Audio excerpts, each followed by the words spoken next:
Y'all, it's Rick here with Uncommon Communion, and I am recording on the very end of match day 16.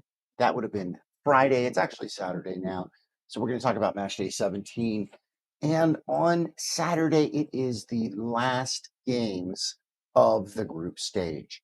So by the end of tomorrow, by this time or Saturday night, we will know all who will be advancing to the knockout round. But today, Friday, there was one team that made it. That was amazing. And we'll talk about them in a moment. Before that, let us do as we always do: recognize, realize, celebrate, and affirm. We are always everywhere in the holy presence of the more and each other. All right, y'all. So today, Friday, match day 16 was the penultimate day of the group stage. And there were some pretty okay games today. Not any really major shocks like we had the last couple of days, but one big deal, and that's Cape Verde. And we'll get to that just in a moment. I'm going to save that for last because that is worth celebrating with an extra little boost. So, what were we looking at today score wise? Well, today, as we saw in the first game, that was when France and Norway played, and it was not exactly a competitive game, in part because Norway kept its top player off of the field, the top goal scorer. Both teams had already qualified. France had a hat trick, one of the players. I'm not remembering his name, but good on him for a hat trick. I think he even had the hat trick like before the end of the first half. It was pretty remarkable.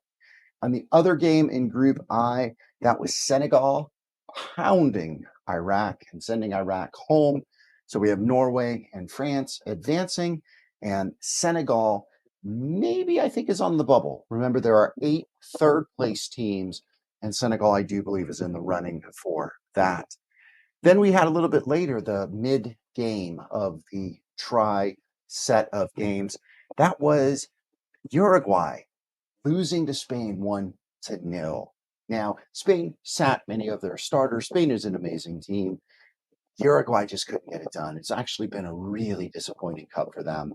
And even at the very end of the game, they had a player sent off with the red card. So it got pretty ugly.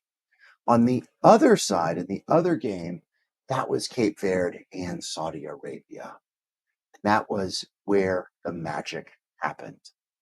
Before we talk about that, let's get to the games that are underway, almost over as I record this early on Saturday morning. And that is Group G, not one of the stronger groups, but we have Egypt and Iran tied at 1-1 right now in the 73rd minute. Not terribly important. Egypt's already qualified.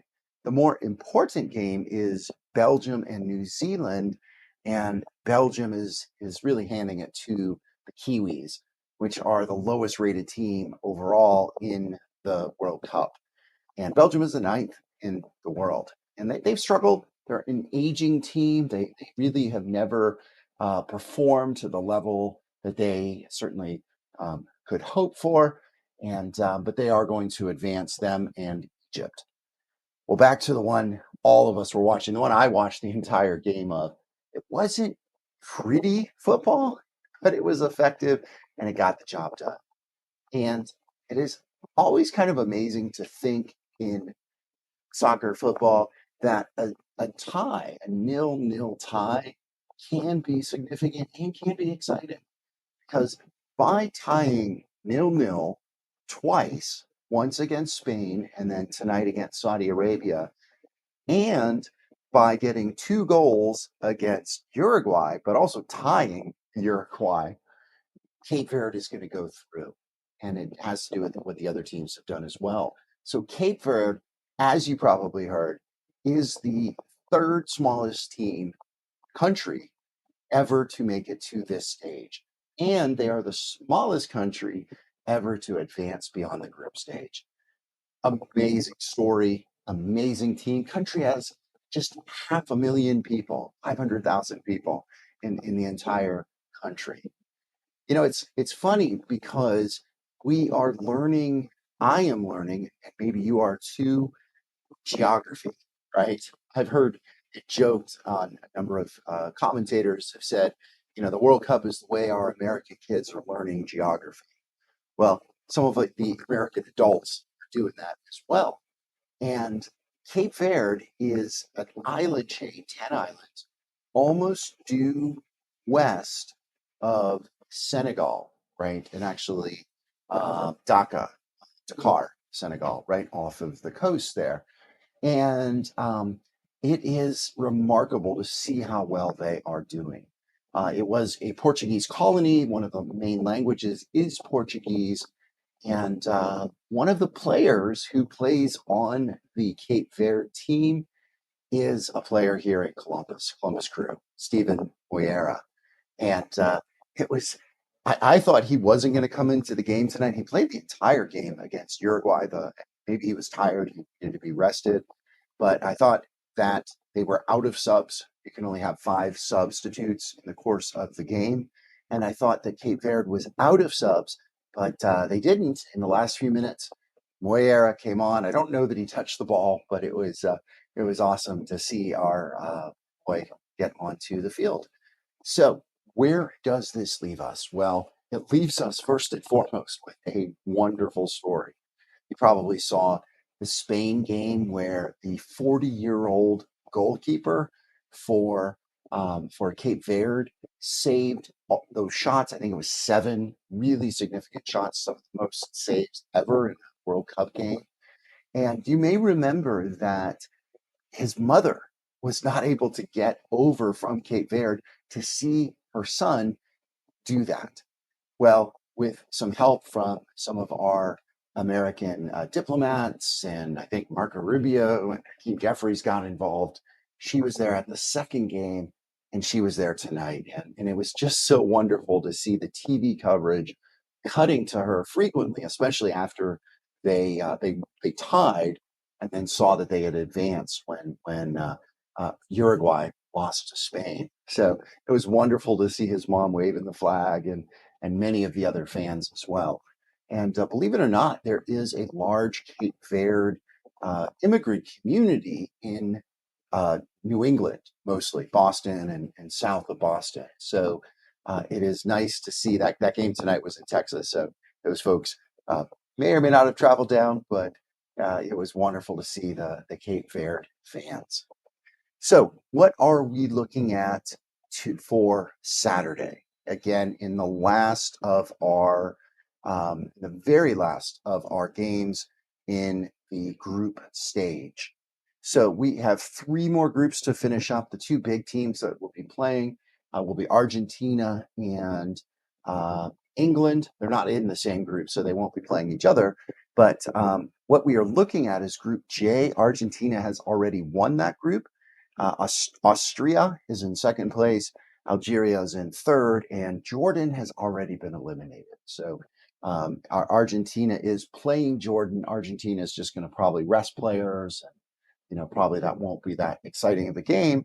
But Austria and Algeria will definitely be battling. And most likely, whichever team wins or ties, a draw would be a little more complicated, but whichever team wins that will advance. And you may recall that Algeria is the team that is so beloved by fans in the middle part of the U.S. In Kansas. So that is another wonderful story. Then in Group K, Colombia and Portugal both have advanced, and Congo is has 1 point. Uzbekistan is last with no points, probably not going to advance. If Congo has a good showing, they may be one of those advancing 3rd place teams, but don't count on it.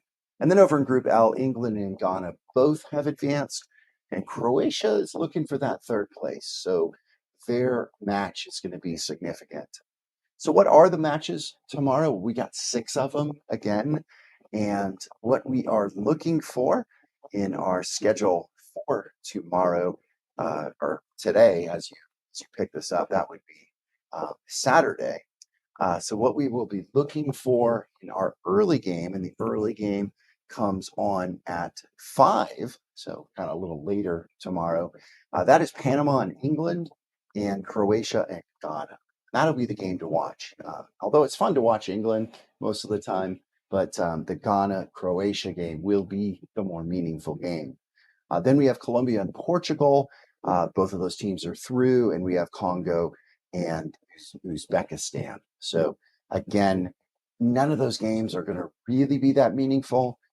Congo's going to want to win and maybe have a chance to advance. And then in the nightcap, 10 p.m., so maybe stay up late for this one, we have Jordan and Argentina. Again, Argentina probably will be resting some of their players. And the game to watch will be that Algeria and Austria. And that's in the Kansas City Stadium. So I imagine those Lawrence, Kansas fans, the new Algerian fans, will be out supporting them, cheering for them, and hoping they can overtake the Austrian side and advance to the round of 32. So looking ahead past Saturday, we have only one match on Sunday, and it's almost like we are catching our breath. You know, it is a round of 32, but we're not diving into the 3 games a day. That starts on Monday. And Sunday's game should be a pretty good one. It's Canada, one of the 3 host nations, playing against the really surprising South African team. And at this point, South Africa will have played 2 of the 3 host nations. They got pounded by Mexico. South Africa was in the very first game. Mexico just pounded them. It was a really ugly game. 2 South African players got red carded, and Canada did all right in their qualifying. Kind of struggled a little bit, but that should be an exciting game. For South Africa to advance to the round of 16 would be remarkable. And if Canada doesn't advance, that would be very disappointing, as they would be the first of the 3 host nations to not advance. So we'll keep an eye on that game. Monday, again, is when things really heat up. We got some big teams playing on Monday based on how the brackets shake out. And next week's going to be a pretty exciting one with the U.S. team. Mark it on your calendar. Wednesday night, July 1st, 8 p.m. So we will be certainly talking about that and getting ready for that. All right, y'all. Appreciate your watching. Please share this with others. Please give me likes, give me comments. Let me know how you are enjoying the World Cup, watching the games, celebrating this amazing, amazing time here in the U.S. of A. All right, y'all. Blessing and good. Be bold, be well, hold fast, y'all.